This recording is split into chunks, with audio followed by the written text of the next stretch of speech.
Bezpieczeństwo w Jemenie jest obecnie na bardzo niskim poziomie z powodu trwającej wojny domowej. Konflikt między rządem a rebeliantami Huti, wspieranymi przez Iran, doprowadził do chaosu, destabilizacji i rozprzestrzenienia się przemocy na dużą skalę. Codzienne życie mieszkańców jest zagrożone przez naloty, ostrzały artyleryjskie i walki uliczne.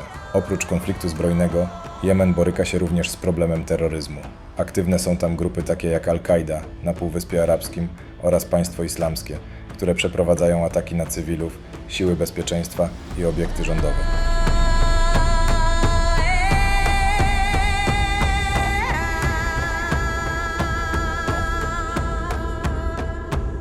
Kryzys humanitarny w Jemenie jest jednym z najpoważniejszych na świecie. Wojna domowa doprowadziła do masowych zniszczeń infrastruktury, w tym szpitali, szkół i systemów wodno-kanalizacyjnych. Ponad 24 miliony ludzi, czyli około 80% populacji, potrzebuje pomocy humanitarnej. Brak dostępu do czystej wody i żywności spowodował szerokie rozprzestrzenienie się chorób, takich jak cholera oraz głód. Dzieci są szczególnie narażone. Setki tysięcy cierpią z powodu niedożywienia, co może prowadzić do długoterminowych skutków zdrowotnych i rozwojowych. Blokady i ograniczenia w imporcie utrudniają dostarczanie pomocy, pogarszając sytuację.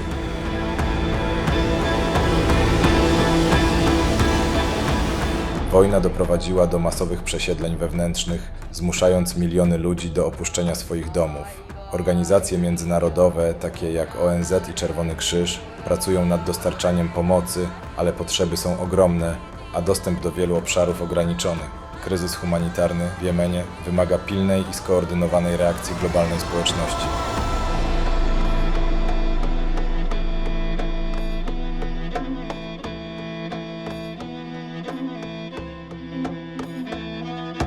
Zapraszam na drugi odcinek z Jemenu. Pamiętaj o zostawieniu subskrypcji, żeby być na bieżąco. Zaczynamy!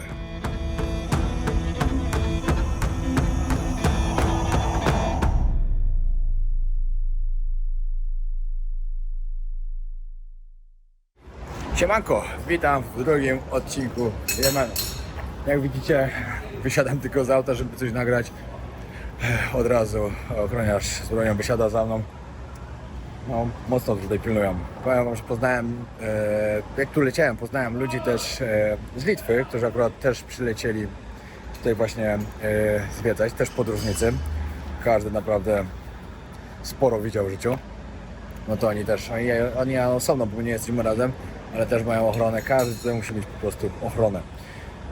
Jedną z najważniejszych rzeczy jest to, żebyście wiedzieli, że Jemen jest naprawdę mocno radykalnym takim krajem muzułmańskim. Tutaj na przykład każda kobieta musi mieć założoną burkę. Totalnie. Chyba że przyjeżdża turystka, no to nie muszą twarzy zasłaniać, ale poza tym musi być zasłonięta.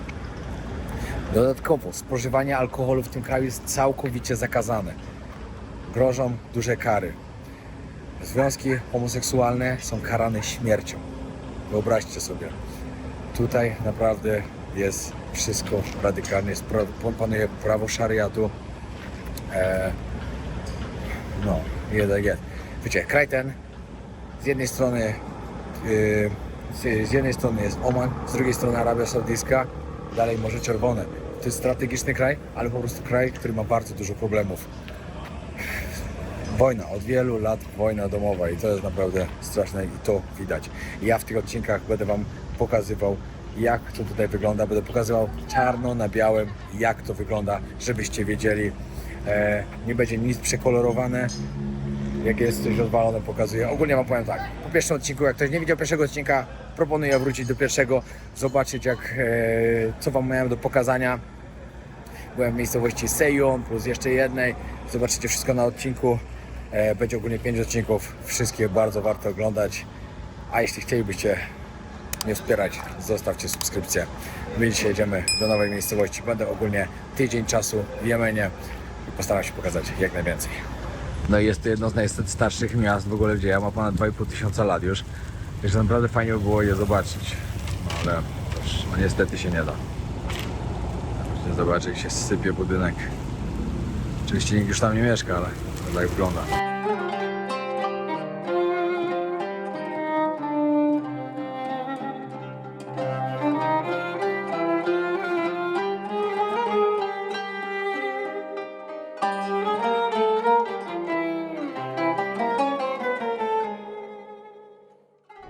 Dobra, przyjechaliśmy teraz do miejscowości Shibam. Jest to 300-letnie miasto. Zaraz pokażemy wam jakieś fajne i ciekawe miejsca tutaj. Ciekawe budynki. Jak widać, że też niektóre są odnowione. No ale zaraz przyjdziemy tam do starszej części pewnie też. Ciekawie wygląda. Najlepsze są te zdecydowane auta. To też jeszcze pół biedy. Przed wejściem stało dużo gorsze.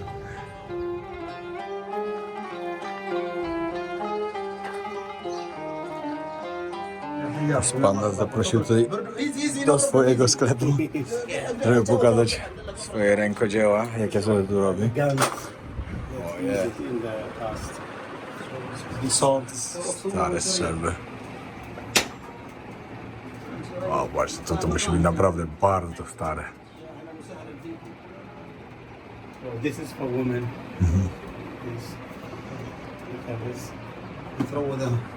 Stare szable tutaj. بنقول 200 سنه عمره برقع اكثر من 200 سنه. تعرف البرقع؟ Noże, oni takie noże dalej widziałem, jak właśnie noszą zapaskiem niektórzy. Tutaj mają w tradycji swojej. Też kolejne strzelby. Siemanko. Jak wiecie, jestem jednym z właścicieli Twins Real Estate. Wiecie albo nie wiecie. Wraz z moim bratem i z rodziną prowadzimy agencję nieruchomości na Phuket. Pomagamy znaleźć domy, mieszkania. Oczywiście je sprzedajemy, wynajmujemy. Jak komuś sprzedamy, później się nim zajmujemy. Także jeśli ktoś jest zainteresowany, serdecznie zapraszam na Instagrama podłoga Twins, podłoga Real Estate. Dostaniecie tam wszystkie informacje. Znajdziecie dużo ciekawych ofert. Plus dodatkowo chciałbym wam powiedzieć, że zajmujemy się też budowlą willi. Budujemy właśnie 4 piękne wille na Phuket. Coco Villas, dokładnie. Będą to bardzo ekskluzywne wille. Także jeśli jesteście też zainteresowani, na stronie właśnie Twins Real Estate znajdziecie ogłoszenia. Mój brat jest cały czas na miejscu. Jeśli ktoś będzie chciał coś zobaczyć, porozmawiać, dowiedzieć się więcej, zaczerpnąć jakieś informacji, bardzo chętnie pomoże. Także zapraszam na Instagrama. Oglądajcie dalej. This is like it's like عماني. لا حضرمي ذي حضرمي بس كم العماني. احنا والعمانيين لو عيال عم. هذا حقنا حضرمي هذا وهذا حق البدو. This is Bedouins. Bedouin. We are this Bedouin. Bedouins, yeah, Bedouins. او إن الصحراء اقول له تبع الصحراء. Okay. Or desert. وذا this the door working. Like this مسيح. شوف Christian. This is Christian. Yes, yes, yes. looking. From which year? This Islam. Yes. This يوش This is Jewish. مقص ثعبان. Scissors. It is الثور. scissors. Yeah. Yeah. This 1,200 old years. Wow. وthis 800 years old. This Islam. Okay. كانت الديانة أقول له كانوا كلهم هنا الشباب مسيحي إسلام يوش كلهم هنا. Christian. في قبائل أساميها عدل مليون قول له. Yeah, in Everybody Shibam. was here. Yeah. All religion. It has four. 4 different religions. كلين يعيش مع بعض ما حد مشاكل ما في. He is This أوروبا بيسبل European. باكستان Pakistan, yeah. كازاخستان إنديا المفتاح ذا. ده this Arabic this Arabic. نروي الثاني هات واحد ثاني ده محمد. Patrzcie, tu jakieś stare klucze. يا ذا. Waga stara. Same starocie takie tu ma. يوم تشرح للسائق يعرف منتجاتك يعرف ان شعبك كانوا كيف ما هم محتاجين لوكن Look at the key. اوبن It's Open. open. Yeah. And this is ذا يركب في ذا شوف لوك شوف الفكره هون احنا ناكل رز بس Jak to tłumaczy. this big ملياردير Yes. ثاني شوف. this اوبن وذس من طالع ينضغط وبعدين يمشي Nice. وذا يتقفل كذا يا ولد الشيبه شوف this so about the leg of the camel. Yeah, this. وذا يركب في الريل الثاني وذا يشيل القفل كذا Taka بعدين تقلبه كذا stara kłódka. So the وبعدين تشيله هنا legs of the Tak. camel. يتعلقوا هنا بيسبل بقول له سلاح The key. قول له سلاح Aha. This is like a weapon Yes. and the And key. Yeah. Both. Hello. Halo? Welcome. Ali Baba من وائل اليمن. Dobry gościu. بس الحضرمي تعال ترى وين بس من ان حضرموت. Śmieszny ten patek. Fajnie opowiada. Bardzo sympatyczni ludzie tutaj są. Wiecie, tutaj rzadko kto przyjeżdża. Także jak widzą, że jakiegoś obcokrajowca, no to naprawdę chcą pogadać, pokazać wszystko, co tam mają i tak dalej. I ten pan to naprawdę, no jedno po drugim pokazywał, chwalił się po prostu, co u niego można zobaczyć, ile co ma lat i tak dalej. Bardzo miły człowiek.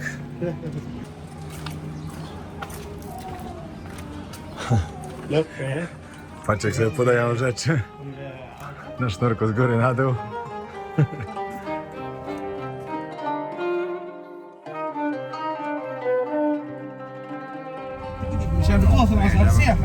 Użujemy kat. Wiecie, tutaj to jest część kultury w Jemenie. Tutaj prawie wszyscy żują kat. Dlatego gdzie się nie jedzie, to się żuje po prostu. Jak gdzie indziej kupuje się kawę na stacji, to się kupuje kat. O, patrzcie, w jakich czapkach tutaj panie chodzą z owcami. Śmiesznie to wygląda. To jest takie typowo tutaj. Takie duże czapki. Taka czarownica trochę, szczerze mówiąc.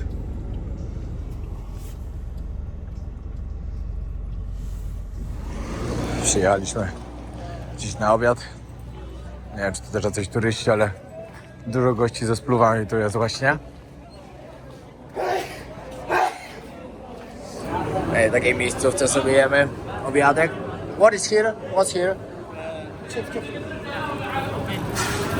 Powiem wam, że tutaj co drugi ma karabin, jak siedzimy. Także nie wiem, gdzie jesteśmy. A, okej. Okej, to mięsko jest, dobra. Dobra. Zaczynamy. Very good. Jedzonko zjedzone, możecie zobaczyć. Przepyszne jedzenie tu mają, naprawdę. Ja ogólnie lubię arabską kuchnię, ale powiem wam, że tutaj w Jemenie są jeszcze inne smaki. Tak jak wam mówiłem, oczywiście wszystko je się rękami. Jemy w kółku po prostu. Folia tylko położona. Mięsko się daje, jest duża taca z ryżem. Już końcówka, do tego mięsko, sałatka jakaś. I wszystko rękami. Oczywiście przed każdym posiłkiem trzeba ręce umyć, po posiłku też trzeba umyć. Mega klimat. No i przyjechaliśmy kupić jeszcze trochę więcej katu. Tutaj sprzedają gotowe porcje. Gotowe porcje przygotowane. How much is for one portion? كم السعر حقه؟ 4,000 4,000 4,000, this is like more than $1 or $3? $3 for one portion, okay. And this is like for one day only, yeah? Yeah. For one day, okay. Oh, thank you. Stałem do spróbowania. O, sorry. This is boss. Oh, okay.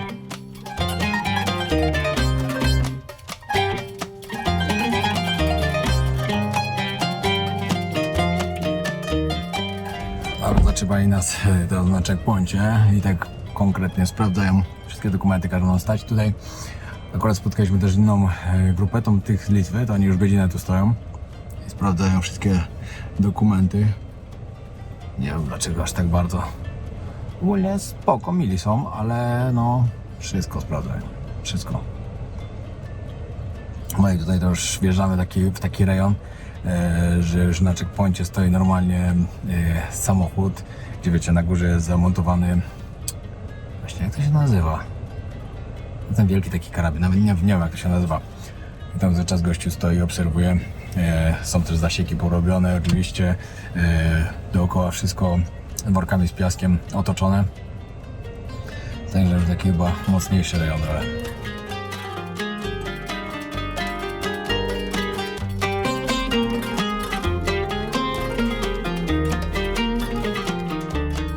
Dobra, teraz przejdziemy jeszcze te rejony takie, gdzie też mamy eskorty policji. Nie wiem dlaczego, ale właśnie idziemy takie, zobaczycie takie fajne miasto. No zresztą zaraz zobaczycie. What's the name of the city? Hadjeri? Hadjeri, dokładnie miasto Hadjeri.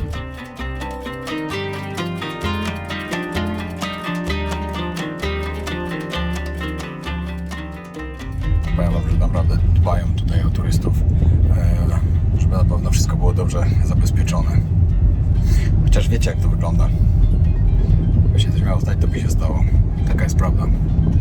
Ale jednak, jak wiecie, jest ta ochrona od policji, widzą jednak, że jest ta broń i tak dalej, no to zawsze ktoś się parę razy zastanowi. Bo jednak to trochę odstrasza.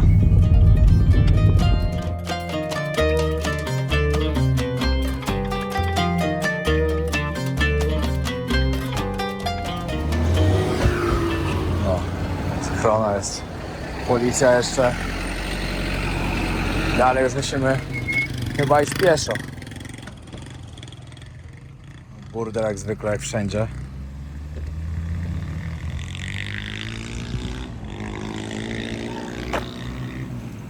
Patrzcie, on mówi, że tu dlatego to miasto jest wybudowane tak na górach, ze względu na to, że tu normalnie są opady, to tu wszystko jest zalane wodą, totalnie wszystko. Mówi, że te wszystkie śmieci, to wszystko to tu przypłynęło, tu dlatego jest teraz tak, bo to płynęło z wodą. The road is destroyed, then they make it. Yes. But it's really lots of water? Yeah, lots of water. It's lots of water, Yeah. okej. No, to miasto Hadżerin ma 700 lat. To zresztą widać, bo niektóre budynki są całkiem spoko zrobione. Widać, że niektóre tyle nie mają po prostu. Ale tutaj na tej skale są, czekajcie, są już takie, które jest większość po prostu podburzona ze starości. Niesamowity klimat jest tego miejsca. Powiem wam, że naprawdę jak ktoś jest podróżnikiem, to na pewno powinien przyjechać zobaczyć, jak wygląda Jemen. Na wakacje? A raczej nie. Tutaj wam jeszcze pokażę agencję, z którą tu jestem. Acer Al Sabel for Travel and Tourism. Zobaczyć, naprawdę świetnie. Bardzo się starają, żeby mi się tu podobało. Powiedzieli, że z racji tego, że wiecie, razem współpracujemy, to oni mnie tutaj traktują już po prostu jak swojego kolegę, dlatego jemy lokalnie w takich miejscach, gdzie normalnie, wiecie, no większość turystów by nie zjadła, no wiecie, wszyscy jemy rękami z jednej michy, jedzenie się rozsyło i tak dalej, siedzimy po prostu dookoła, no widzieliście wcześniej zresztą, ale to jest właśnie klimat, to jest lokalne życie, którego ja chcę właśnie teraz doświadczać coraz bardziej.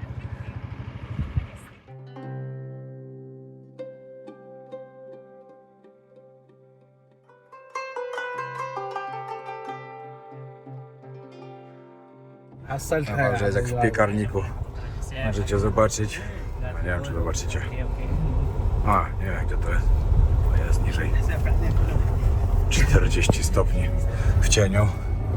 Także przemieszczanie się nie jest łatwe. Znaczy w samochodzie super. Ale jak wychodzimy na zewnątrz, już to jest po prostu piekarnik. Wjeżdżamy teraz tam na górę, chodzić ulicami tego miasta. Ale fajnie to jest na skałach wybudowane. Patrzcie, jak tutaj wszystko się trzyma ledwo co. Powiem wam, że no ryzykownie. Tu nie wiem, czy ktoś jeszcze tu nie mieszka, ale tu trochę ryzykownie. Przy jakichś większych opadach no nie wesoło. Popatrzcie jeszcze raz. Tutaj wszystko to są tylko kamienie i glina praktycznie, a na górze są wybudowane normalnie. No dobra, te dwa są już opuszczone, ale tam dalej jest nowy. Lekki wstrząs sejsmiczny i naura. No patrzcie to. To przecież samobójcy no, tu mieszkają.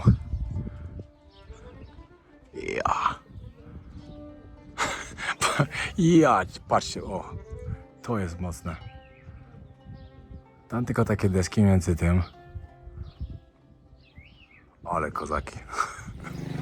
Jestem naprawdę pod dużym wrażeniem, jak oni to wybudowali i jak oni nie boją się w tym mieszkać. Ja bym się bał.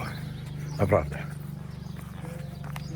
Patrzcie to, ja im mówię teraz, jak ludzie się nie boją w tym mieszkać. Tutaj lekkie trzęsienie ziemi tylko.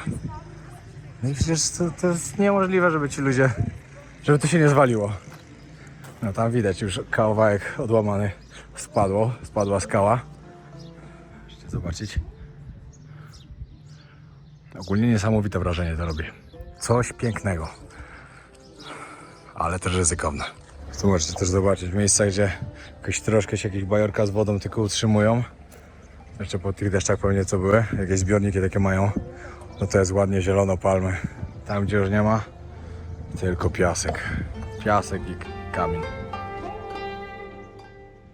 Ale te płaskie góry są niesamowite. Po prostu jak lądowaliśmy samolotem, to jest na tak ogromnym obszarze. Nie wiem na jak dużym, czy to w całym kraju tak wyglądają, czy nie, ale w tej części, gdzie my jesteśmy w centralnym Jemenie, wygląda to naprawdę pięknie. Dobra, tu doszliśmy właśnie na rynek główny tego miasta, no ale teraz jest wszystko zamknięte ze względu na to, że jest 13 czy 14 nawet już. Jest tak okropnie gorąco, że wszyscy ludzie są pochowani w domach, no tylko dzieciaki grają, ale tak to normalnie chodzimy, jakbyśmy byli w jakimś mieście duchów, gdzie nikt nie mieszka. No ale tak to jest, tutaj ludzie po prostu dopiero wychodzą po 16, 17, jak już słońce trochę zejdzie w dół, jest trochę zimniej i tak to wygląda. Hello, salam alaikum. What you playing? What's this? من هنا المخرج على تحت على تحت الموقف. Powiem wam, że przy takiej temperaturze to naprawdę butla za butlą idą, jest tak gorąco. أعطيته من 10 دقائق 15. Wchodzę do auta i mówię, no ale gorąco, że siłę się traci, że pan mówi żuj kat, to zaraz będziemy więcej siły. أي ولا تحت. A to żuje.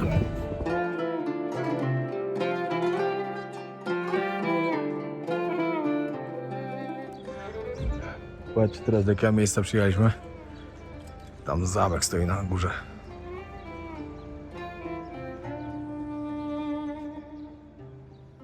Idę trochę bliżej podejść, ale powiem wam, że wyjątkowo to wygląda. Trzeba się troszkę powspinać.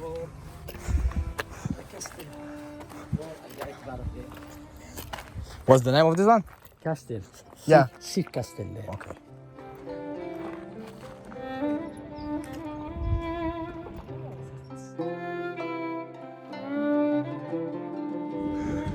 Lokalna stacja benzynowa. Zaraz zobaczę, ile kosztuje paliwo. Ciekawe, czy będzie napisane. No. 200 per liter, ale to jest niemożliwe. Dobra, dowiedziałem się, litr kosztuje tutaj $0,5. Taniutko. Oni mówią drogo. Ja mówię drogo. Drogo to jest w Europie. Wjeżdżamy teraz na górę, bo tam będziemy też mieszkać. Gdzieś na szczycie którejś góry. Całkiem niezły widok. Później jeszcze na sam koniec wracamy tutaj do miasteczka. Zwiedzić te dwa duże budynki. Jeden to jest stary pałac, a ten kolorowy to jest nowy pałac.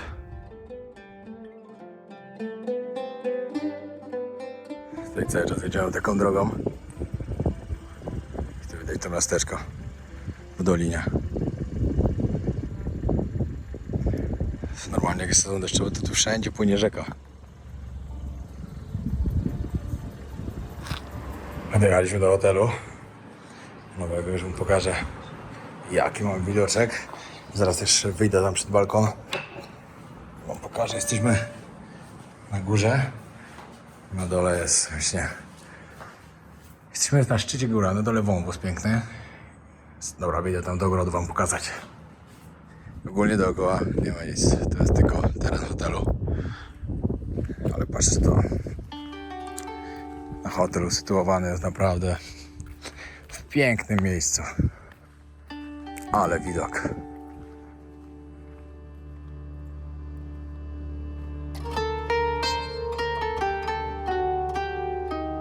Tam jak fajnie miasto zrobione. Patrzcie to.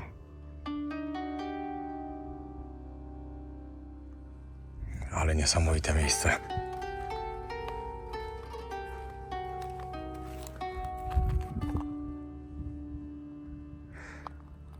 No i to na dole widać. Normalnie powinna płynąć rzeka. No rzeki nie ma. Ale zielono dookoła jest.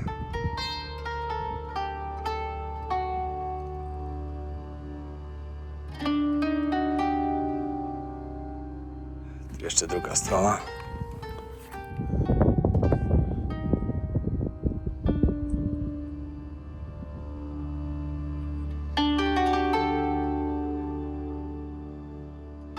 Powiem wam, że ja to mam takie szczęście z tymi podróżami. Przeważnie trafię na fajnych ludzi, którzy naprawdę chcą mi pokazać z jak najlepszej strony ich kraj. W Afganistanie tylko trafiłem na jakiegoś fanatyka, który mi porył głowę, ale poza tym to wszędzie trafiam na słuch. Tutaj to ci ludzie są po prostu niesamowici. Bardzo dobrze się to czuję w ich towarzystwie. No to powiem wam, że w podróży, szczególnie jak jesteście w takim kraju, to poczucie takiego bezpieczeństwa i to, że jesteście z dobrymi ludźmi, jest bardzo ważne. Uwierzcie mi. Teraz jestem z jednym ziomkiem od nas i jednego lokalsa wzięliśmy. Idziemy na trekking. Do wozu będziemy schodzić gdzieś na jakiś ładny punkt.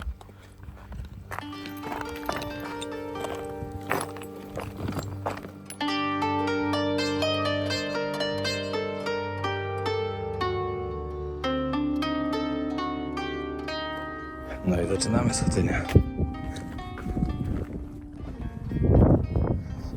Pytali mi się właśnie, czy wolę pojechać do zamku, zwiedzać, czy iść na trekking. I to wiadomo, że oczywiście na trekking.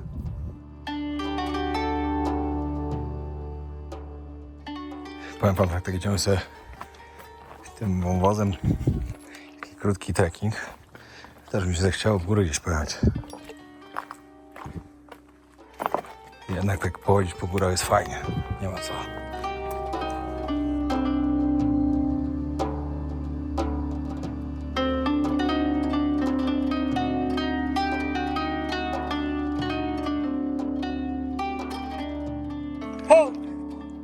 Zobaczcie, jak to się pięknie ukształtowało. Piuta! Pięknie, pięknie. No, myślałem, że oni mi będą takiego, wiecie, takie kiepskie miejsce, że po prostu zejść na dół. A tu naprawdę jest bardzo piękne. Jestem bardzo zaskoczony. A jak wiecie, jak szliśmy, czy schodzimy w dół, to kurde, trochę mi się chce spać. Szczerze mówiąc, bo byłem jeszcze taki niewybudzony. Ale bym żałował, jakbym tu nie poszedł. Znaczy, może nie żałował, bo nie wiedział czego żałować. Ale jestem zadowolony. Zobaczymy, co tam na dole mają. Mam nadzieję, że coś... Że pójdziemy gdzieś teraz już jeść, jakąś kolację albo coś. Chociaż mimo tego, że jeszcze trochę wcześniej. Jestem strasznie głodny. Nie wiem, czy to już mówiłem, a jak mówiłem, to się powtórzę. Ale słońce 40 stopni cały dzień naprawdę wykańcza. Ja przyszedłem do hotelu. Jedyne, o czym marzyłem, to żeby zamknąć oczy. Byłem taki zmęczony. No, ale już jest dobrze. Wrócę do hotelu, to muszę zrobić trening, bo dostałem potwierdzenie. 1 czerwca lecę do Rio. Realizować super projekt. No i jesteśmy w punkcie, ideowałem, do którego zmierzyliśmy. Coś piękne z Audi już robi. Oh, sunset very nice. Very good. Fajnie to wygląda, bardzo fajnie. Ale jakieś dzieciaki krzyczą. واحدة تولبة تقول إنها أقدم بلاد هذه اللي هنا في الشجرة وذاك Właśnie mi teraz powiedział przewodnik, że jak deszcz pada, to tu gdzie jest to jest normalnie wodospad. Pięknie to musi wyglądać. No i jesteśmy w miasteczku. Bardzo fajna trasa. Jaki ma garaż pod kamieniem. To mają dobry domek na skalę. Ale pomyślcie, jakie takie miejsca są niesamowite. Po środku niczego. Dobra, po środku gór. Nagle takie miasteczko. No i 8 po treningu jestem. Jeszcze mi coś strzeliło w plecach. Niestety. Powiem wam, że z tym hotelem naprawdę jestem bardzo pozytywnie, w ogóle jestem bardzo pozytywnie zaskoczony całą tą wyprawą. Jak to wszystko jest elegancko zorganizowane. No ale ten hotel też naprawdę super, no widok jest nieziemski. I żeby wam sprecyzować jedną rzecz, oni tu mówią King, bo oni chyba tak nie bardzo wiedzą nazwy, ale to chyba chodziło po prostu o władcę tych terenów tutaj, że sobie tam wybudował hotel i tak dalej, i tak dalej. Znaczy hotel, że tu wybudował hotel, a tam, że jest to miasto należy do niego, bo ta ziemia pewnie jest jego i tak dalej. Także oni mówią o King, no ale to nie chodzi na pewno o króla. Znaczy tak mi się wydaje, ale nie, no raczej nie. Chyba, że króla tego... No właśnie, to jest tak, oni co chwilę, gdzie nie pojedziemy, to mówią, że tu jest kastel, że tu był ten król, ale to na pewno chodzi, że władca, a nie, że król, bo władca, właściciel bardziej. O, przynajmniej ja to tak rozumuję. A my się zaraz zbieramy i jedziemy na wybrzeże. Czyli zobaczymy jedną nadmorską miejscowość. Także bardzo fajnie. Chciałem zobaczyć właśnie jak wygląda to wszystko od strony morza. Coś nowego będzie. Już miasto zobaczyliśmy, góry zobaczyliśmy, piękne doliny. Teraz czas na morze. Szkoda jeszcze tylko, że nie udało się zobaczyć najpiękniejszej jemeńskiej wyspy, czyli Sokotry. Do Jemenu w ogóle należy podobno 200 wysp różnych. Oczywiście Sokotra jest największa i w ogóle 90% tych endemicznych roślin, które tam występują, nie występują nigdzie na świecie. Że to jest tak niesamowite miejsce, że no w przyszłym roku na pewno musimy tam z Alą polecieć. Co by się nie działo. W tym roku mieliśmy po prostu pecha. No tak jest jak jest. Był duży pech. Bo jak komuś mówię, że nie udało nam się polecieć, to każdy jest zaskoczony dlaczego. No, my też jesteśmy. Ja to się trochę czuję jak te kobiety w burkach tutaj. Masakra. Dzisiaj przyszedłem na śniadanie w krótkim rękawku normalnie. Oni zaskoczyli moimi tatuażami. I mówię, czy mogę tak dzisiaj jechać, bo jedziemy nad morze, no to wiadomo, pewnie jakaś plaża tam będzie i tak dalej, bo już nawet pytali się wczoraj, czy się będę chciał wykąpać. Oni tak patrzą, no lepiej nie. Ja mówię, dobra, rozumiem. Muszę cały czas chodzić tak, przy temperaturze 40 stopni. Tak jest. Niestety, trzeba się dopasować. O, przyszedł po mnie policjant i ruszamy. No już się zbieramy, mamy parę godzin trasy. Jeden policjant jest, tam, drugi jest już z nami w jeden już siedzi w samolocie, w samochodzie z karabinem. Czekamy jeszcze na resztę. Teraz wyjeżdżamy, byłem się pożegnać właśnie z ekipą z Litwy, naprawdę fajnie ludzie, podróżnicy, że pogadaliśmy, podali swoje historie. Jeden chłopak, 151 krajów już. Dziewczyna miała coś koło 100, jedna ta pani nie pamiętam, ale no fajnie, naprawdę fajnie. Hello, morning, salam alaikum. Radiowóz, który był zaparkowany, żeby widzieć tam cały czas nasze pokoje. No dbają o ochronę, nie ma co.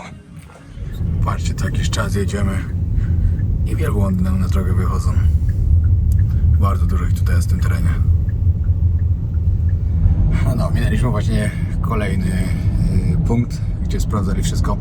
Powiem wam, że teraz, jak jedziemy tutaj już w tych rejonach, to jest coraz częściej, właśnie są punkty kontrolne i sprawdzają dokładnie moje dokumenty, moje zezwolenie, że mogę tutaj być. Wszystko spisują właśnie, że w tym rejonie się pojawiłem i tak dalej. Jak wcześniej z nami też jechał od hotelu tylko jeden policjant, to teraz idzie za nami znowu radiowóz, który nas eskortuje. No i w ogóle przy ostatnim tym właśnie punkcie kontrolnym to już no tak mocno to było wszystko jakby zabezpieczone tam takimi wielkimi, jak to powiedzieć, takie wielkie zbiorniki z piaskiem. Stały takie wielkie, kurde, nie chcę używać tego międzynarodowego słowa, ale ogólnie dużo broni. No. مطار حق سيمون منطقة جيب أجانب تبع دار المصطفى من O, patrzcie, co się stało. Ciężarówka się wywaliła. Na szczęście tylko naczepa. O, i relaksik pod tym. O, pusta. A pewnie już rozładowali.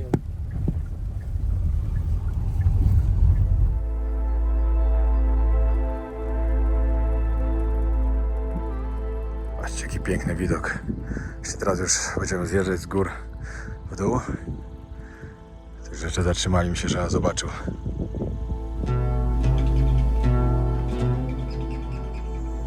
Nasza eskorta cały czas za nami na sygnale jedzie. Znaczy na sygnale, no tylko koguta mają odpalonego, że świecił.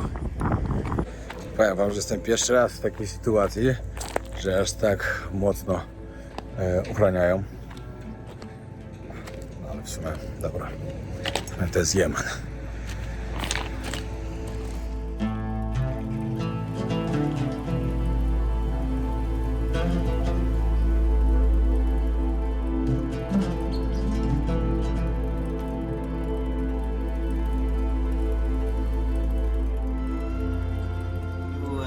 Oh, based in Sayoum. Jest.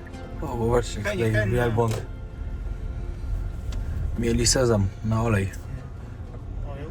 Then you want to Jest okej, jest okej. Zobaczcie, oczyma zasunięte, nie no, straszne to jest. Wjeżdżamy do miejscowości Mukalla i patrzcie, tu stoi taka wieżyczka. Ona miała służyć właśnie do tego, że widzieli wszystko, kto przyjeżdżał do miasta i kto wyjeżdżał z miasta. Dobra, jesteśmy w miejscowości Mukalla właśnie, tam gdzie wam przed chwilą pokazywałem wieżyczkę, to wyjechaliśmy już w centrum, jedziemy teraz do hotelu. Mieliśmy jechać jeszcze na targ rybny, ale nie kurczę do hotelu. Załatwić co mamy załatwić, później będziemy dalej zwiedzać. Zostajemy tutaj w tej miejscowości na noc, że trochę wam pokażę.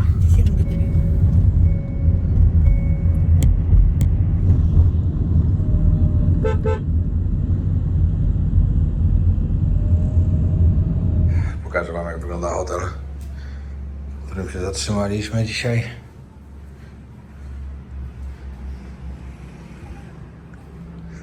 Jako pokój po prostu.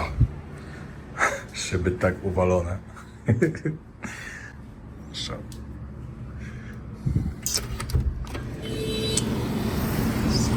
Taki widoczek.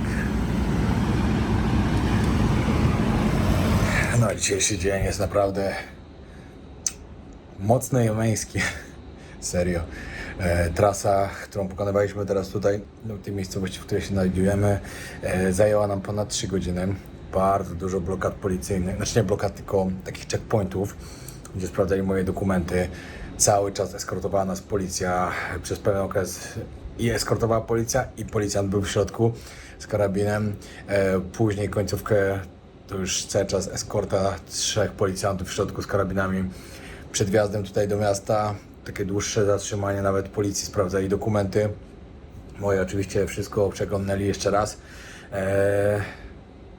No, stali, wiecie, w tych samochodach z takim wielkim sprzętem na górze. Nie wiem, jak to się nazywa. No ale wiecie, takie ogromne karabiny na górze. Nie wiem, jak to się nazywa. Ciężko mi to wytłumaczyć. Wiecie, o co chodzi? Chyba. Dodatkowo wszyscy totalnie z bronią. Widać wojnę. Naprawdę widać. Widać, że ten kraj spokoju to nie ma i nie zazna na pewno jeszcze bardzo długo. Zobaczymy, co przyniesie nam kolejny odcinek. Zaczynamy zwiedzać nadmorską miejscowość. Później pójdziemy jeszcze gdzie indziej. Jednak będzie trochę inny plan. Miało być 5 odcinków, będą 4. Wolę zrobić takie bardziej treściwe, trochę dłuższe, żebyście mieli i pokazywać to, ile mogę. Dzięki wielkie. Trzymajcie się. Pozdrawiam serdecznie. Pamiętajcie, że jest świetna seria z Afganistanu, z Somalii, z Iraku, Iranu, z Syrii. Wiele więcej. Naprawdę na kanale Podróże Wojownika znajdziecie bardzo dużo.